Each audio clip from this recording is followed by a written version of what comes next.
ഒന്ന് പുറത്തേക്ക് ഇറങ്ങിയതാ, കുറച്ച് വെയിൽ കൊള്ളാമെന്ന് വിചാരിച്ചു. ഇപ്പോൾ എപ്പോഴും എല്ലാവരുടെ അടുത്തും കേൾക്കണതാണ് വൈറ്റമിൻ ഡി കുറവ്, വൈറ്റമിൻ ഡി കുറവാന്ന്. നമ്മുടെ നാട്ടിൽ സൂര്യൻ ഇങ്ങനെ 12 മാസവും കത്തിജ്വലിച്ച് നിൽക്കണ കാലം ആയിട്ടും കൂടിയിട്ട് നമുക്ക് വൈറ്റമിൻ ഡിയുടെ കുറവോ? എന്തൊരു വിരോധാഭാസം.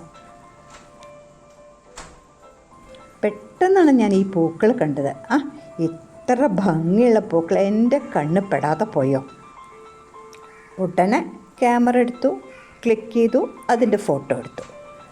അപ്പോൾ സൂക്ഷിച്ച് നോക്കിയപ്പോഴേ മനസ്സിലായത് സൂര്യൻ അവിടെ ഒരു ചെറിയ ഒളിച്ചുകളി തന്നെയാണ് നടത്തുന്നത്, ഹൈഡ് ആൻഡ് സീക്ക്.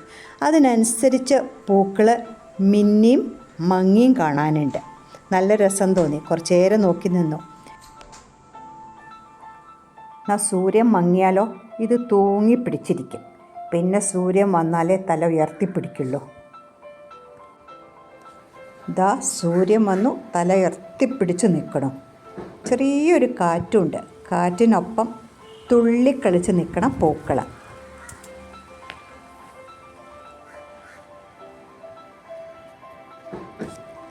എന്നാലോ ഒരു നേരം അതിനെ ഒന്ന് അവഗണിച്ചാൽ അതിൻ്റെ സ്ഥിതി ഒന്ന് നോക്കി നോക്കൂ.